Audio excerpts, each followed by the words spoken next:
Do you even see me, Matthew? Sarah stood in the bedroom doorway, arms crossed over her chest. Her voice sounded distant, like it was coming through glass. I looked up from my laptop. What are you talking about? I'm talking about the way you look at me, as if I'm just furniture in this house. Her lips trembled, but there was no desperation in her eyes, only anger. When was the last time you told me I was beautiful? When was the last time you even looked at me the way you used to? I sighed and ran a hand over my face. This wasn't the first time we were having this conversation. Sarah, we just put the baby to sleep. I'm just exhausted.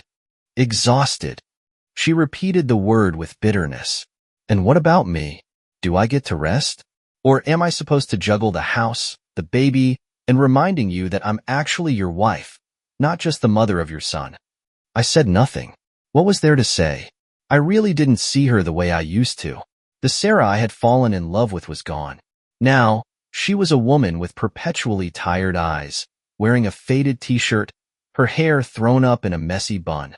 That messy look used to seem cute to me. Now, it was just normal. She shook her head and suddenly said, I made an appointment with a therapist. I raised an eyebrow in surprise. You? Seriously? Yeah, because I can't do this anymore. I need to figure out where that part of me went, the one who used to smile for no reason. I scratched the back of my neck, searching for the right words. Maybe we just need to take a trip somewhere? Get a break. Together. No, Matthew. We don't need a break. We need to figure out what's wrong with us. She turned and walked into the bathroom, shutting the door behind her. I sat there, staring at the light from my laptop screen, but now it just annoyed me. I wasn't against Sarah going to therapy, but to be honest, I was skeptical. Not because I didn't believe in therapy. I just didn't think she was the problem. We were both exhausted. Our life had turned into an endless cycle of childcare, sleepless nights, and work.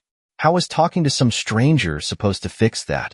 But after a couple of weeks, I started to notice changes. Sarah began acting differently. Not in any dramatic way. Not in a way that screamed something was happening, but in the small things. She started taking better care of herself, not just to look decent for a quick trip to the store, but like she was doing it for herself. There was something in her eyes, something alive. She wasn't the same as before, but that heavy feeling of being trapped in routine seemed to fade. And you know what? I was happy for her. For the first time in a long time, I saw her laugh while talking on the phone with a friend. She no longer flinched at the baby's cries, but simply reacted with calmness. In the evenings, instead of heading straight to bed, completely drained, she sat next to me on the couch. Looks like your therapist is actually helping, I said one night at dinner. Sarah shrugged as she took a bite of her toast. It helps. At least, I'm starting to understand what's going on with me. I nodded, thinking it over. What if I went with you sometime? She looked up at me, surprised. You? Yeah. I just want to see how it works. You said it's been helping you. Maybe I'll hear something useful too. I tried to sound casual, like it was no big deal, but the truth was, I was genuinely curious. What was this person saying to her that was making a difference in her mood, her outlook on life? Sarah tilted her head slightly, studying me, as if trying to figure out if I was serious. If you want to, sure. I smiled. Then let's go together. The last time you voluntarily signed up for something, it was the gym. And you never even went. Sarah smirked, looking out the window. Outside, the streets of Austin passed by slowly, bustling even on a weekday. This is different, I said, keeping my hands on the wheel, trying to avoid traffic. That required waking up at 6 in the morning and squatting with a barbell. Here, I just sit and listen. And what if they ask you to say something? We'll see. She didn't respond, but the smile stayed on her lips. We weren't talking like a couple on the verge of falling apart, and that already felt like a victory. A few minutes later, we pulled up to the office building where her therapist's office was located. It wasn't some dreary institution with peeling walls like I had imagined.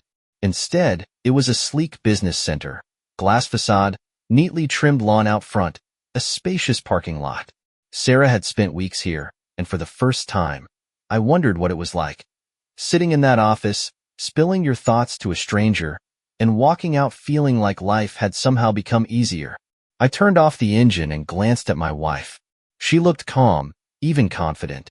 She grabbed her bag and stepped out of the car first. We took the elevator to the third floor, walked down a softly lit hallway, and Sarah opened the door labeled Dr. Joshua Carlisle, PsyD. Inside, everything exuded expensive comfort, minimalistic but tastefully arranged.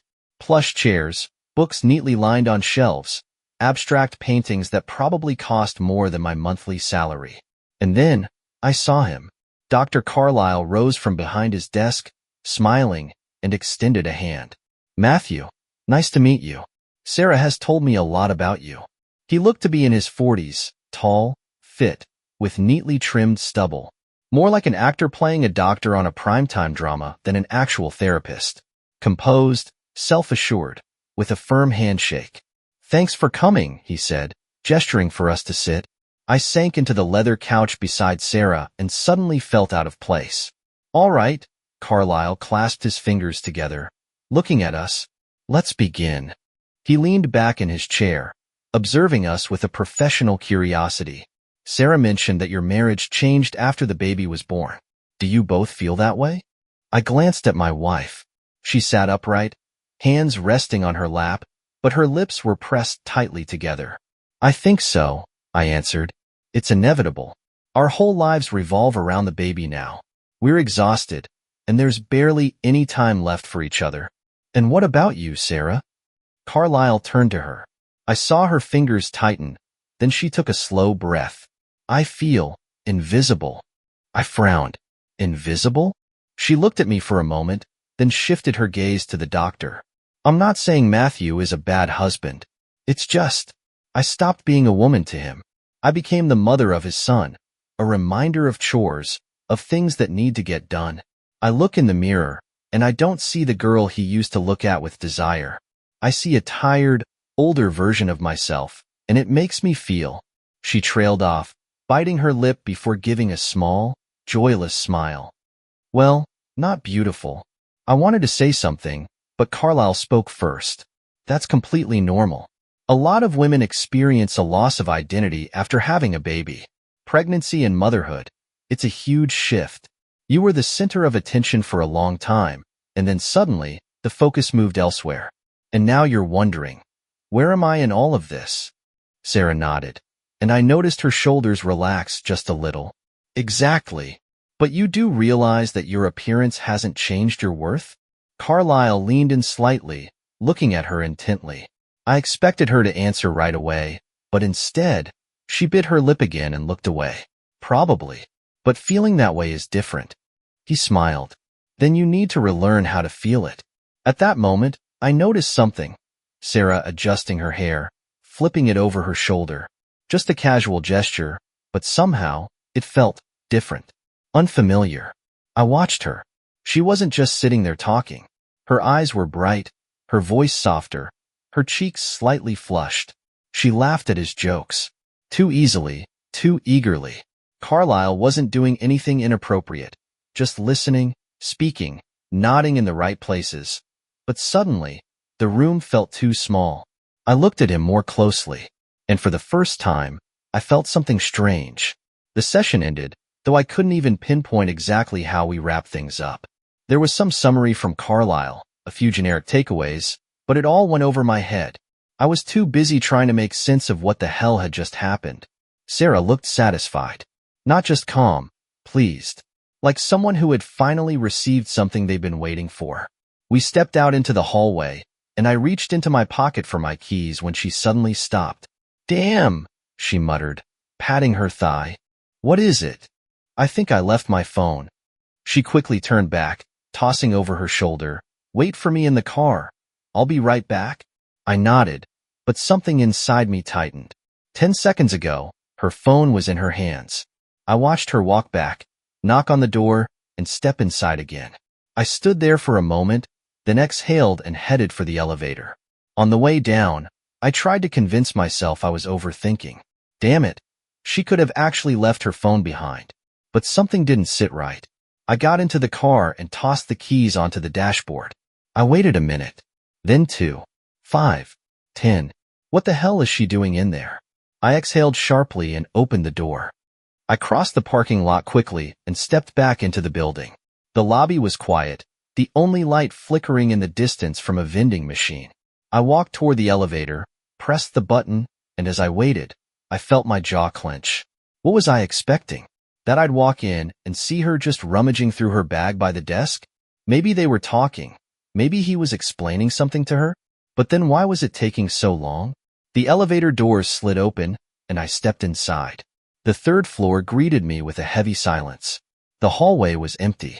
Carlisle's office door was shut. I walked forward and stopped in front of it. Then, slowly, I reached for the handle. It wasn't locked. I pushed it open a few inches and froze.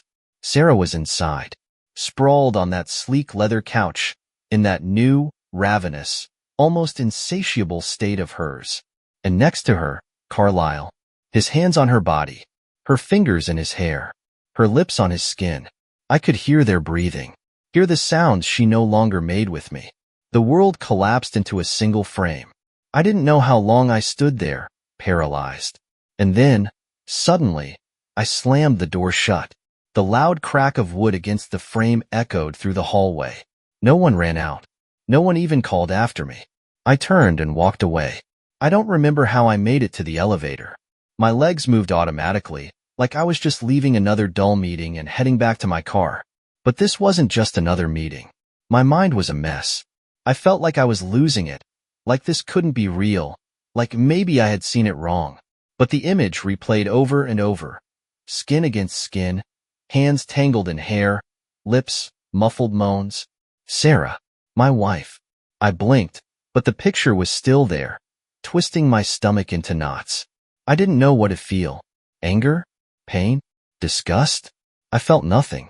Absolutely nothing. Only one thought kept repeating in my head. It was real. It really happened. I crossed the parking lot and instinctively reached for the car door, slid into the driver's seat. My keys were still on the dashboard. I picked them up but didn't start the engine. Just stared ahead. My fingers trembled slightly. I leaned forward, laced my hands behind my head, and stared into nothingness. The weight of it hit me all at once, like someone had sucked the air out of the car, leaving me in a vacuum where nothing existed except me and those damn images in my head. What the heck? What the heck? How could she do it so easily? In some stranger's office, with a man she barely knew? How do you just? I clenched my fists, staring down at the floor. A cold, sticky feeling spread through me. I couldn't believe it. Couldn't comprehend that Sarah, my Sarah, was capable of this, that she wanted this. I blinked, a shiver running down my spine. Had everything between us been a lie? I looked back at the entrance of the building. The doors were still closed. She was still in there. I swallowed hard, nausea rising in my throat. I should have just left. Driven off, left all this behind. But to where? Home wasn't home anymore. I pulled out my phone, glanced at the screen. No messages. No calls. In my head, the sound of that office door slamming shut replayed on a loop. And then, she appeared. I didn't notice right away. Just heard the soft click of the building's doors opening and caught movement in my peripheral vision. I turned my head. Sarah stepped outside, looking normal, relaxed, in the same clothes with the same expression, as if the last 20 minutes of her life had never even happened. She glanced around, spotted the car, and walked toward me. I looked straight ahead again, gripping the steering wheel tighter. Click. The door opened, and she slid into the seat beside me, tossing her bag onto her lap with a sigh. Let's go home. Slowly, I turned my head and looked at her. Sarah, my wife. Only now, I had no idea who she was. I didn't say a word. I just started the engine. The drive home stretched out like a slow-motion reel. The wipers lazily brushed away raindrops from the windshield. Neon signs flickered and disappeared in the wet asphalt, and inside the car, there was nothing but dead silence. I gripped the steering wheel so tightly my knuckles turned white. Sarah sat beside me, scrolling through her phone, pretending nothing was wrong. As if we had just wrapped up another ordinary meeting. As if we were about to get home, take off our jackets, walk into the kitchen, and in the nursery, our son would be sleeping, like always. But nothing would ever be like before. I didn't look at her. She typed something on the screen, then yawned tiredly, leaned back against the seat, and finally turned to me. "You're awfully quiet." I didn't answer. For a second, she kept up the casual act, but then her brows furrowed. "Matthew." I kept my eyes on the road. She exhaled and then asked, calmly, without hesitation, "You saw everything, didn't you?" I slammed on the brakes. The car jerked to a stop. For a moment, there was absolute silence. Then I turned to her. "Yes, Sarah. I saw everything." She didn't look away. "I see." That was it. "I see." I blinked, feeling the last piece of the man who once believed we were one and the same burn away inside me. "That's all?" I asked hoarsely. "You're just gonna say I see and that's it?" She ran a finger along the window, as if deciding whether to continue. "What do you want me to say?" "The truth." She nodded, tilting her head toward the glass before slowly, almost lazily, looking back at me. "I didn't want it to happen like this." "Didn't want to?" I let out a bitter laugh, though inside, everything was burning. "Are you sure? Because from where I stood, it looked like you wanted it. A lot." She bit her lip, but still didn't look away. "I don't know how to explain." "Try," I said coldly. She hesitated for a second. Then she said, "I wanted to feel alive." That hit harder than anything else. I slowly shook my head, exhaled. "Alive." I repeated the word, letting it roll off my tongue like poison. "And to do that, you just gave yourself to the first bastard who said a few nice words? He's not just some random guy." I turned to her sharply. "You've slept with him before?" She met my eyes and didn't answer. That pause was enough to make me feel sick. "Jesus, Sarah," I whispered, shaking my head. She looked away, reached into her bag, rummaging through it as if that would somehow erase this conversation. But I couldn't stop now. "How many times? Does it matter?" "How many, Sarah?" She took a deep breath, then exhaled. "A few." I clenched my fists. "A few?" Did I even want to hear the number? 5? 10? 20? Was there any number that wouldn't kill me on the spot? She turned to me then, and for the first time, she looked like she actually cared.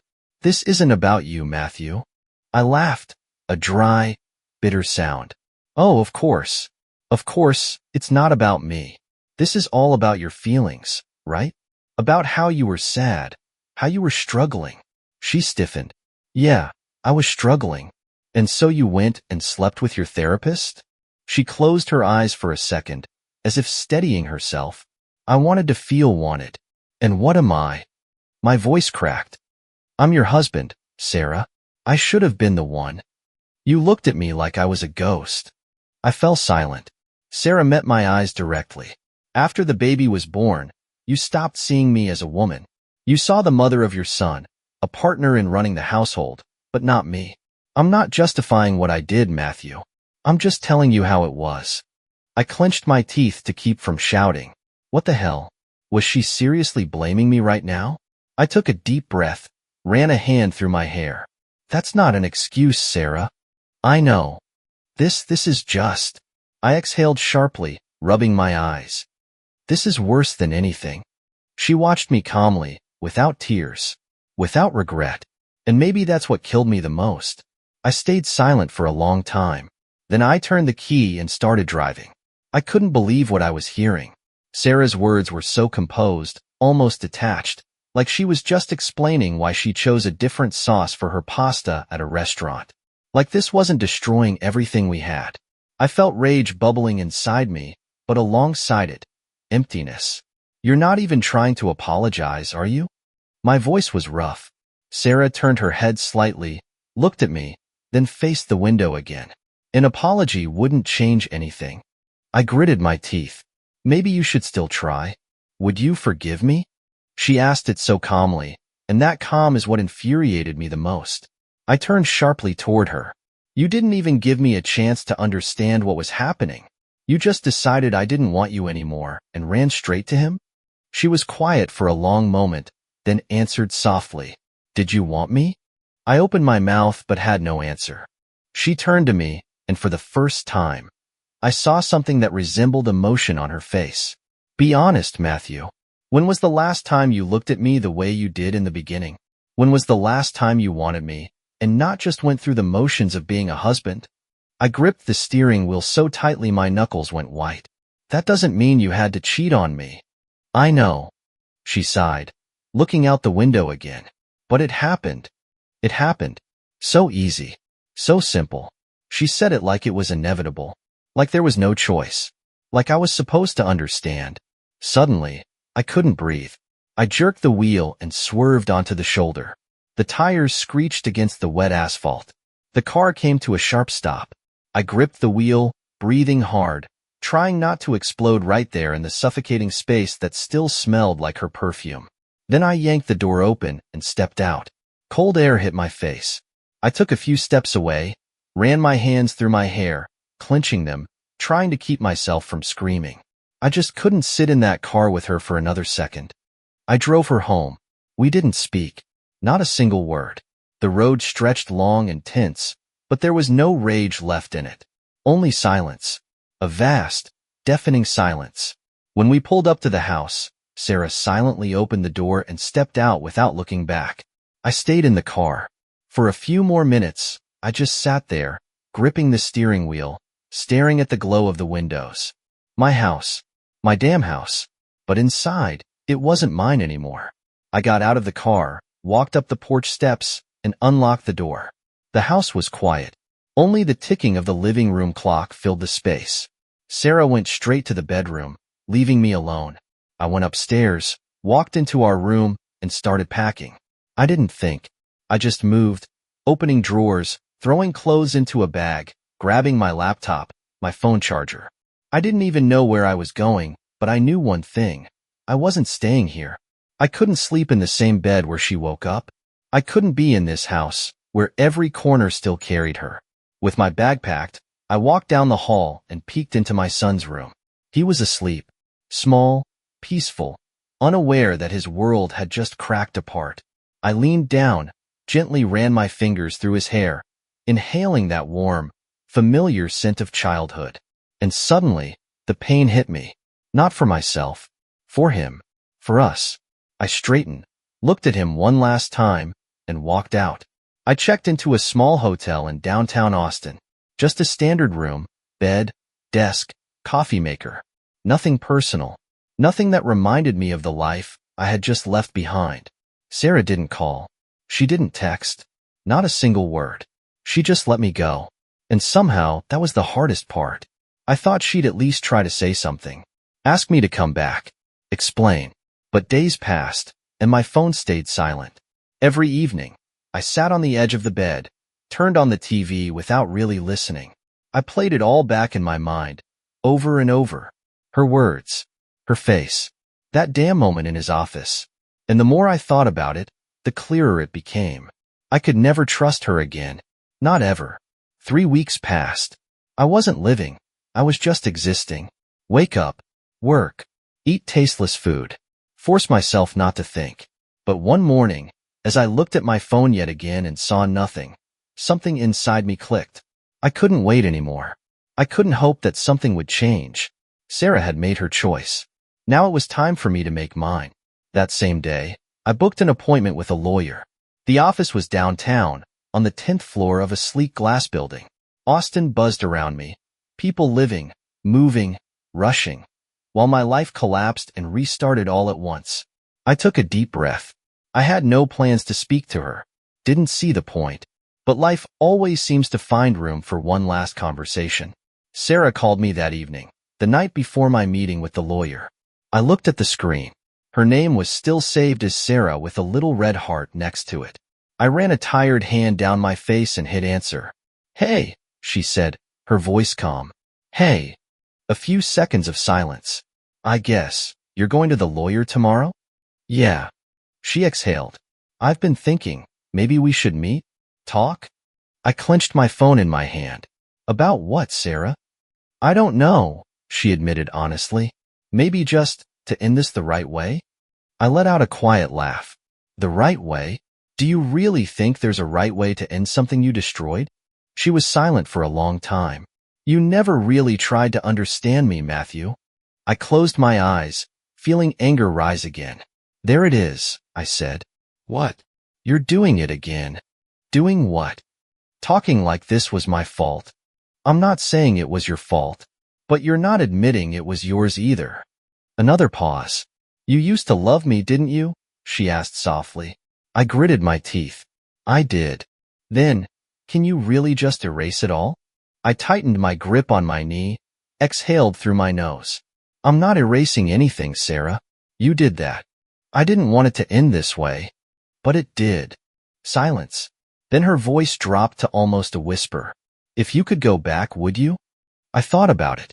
At first, when this all happened, I probably would have said yes. But not anymore. I stared at the ceiling, ran a hand over my jaw, and answered, no. I see. And in those 2 words, everything was said. I nodded, knowing she couldn't see it. Take care of yourself, Sarah. She didn't respond. Just a quiet beep as the call ended. That was it. The next morning, I signed the papers. In the parking lot of the law office, I stopped and took a deep breath. For the first time in a long time, I didn't know what came next. But I knew one thing. I was moving forward.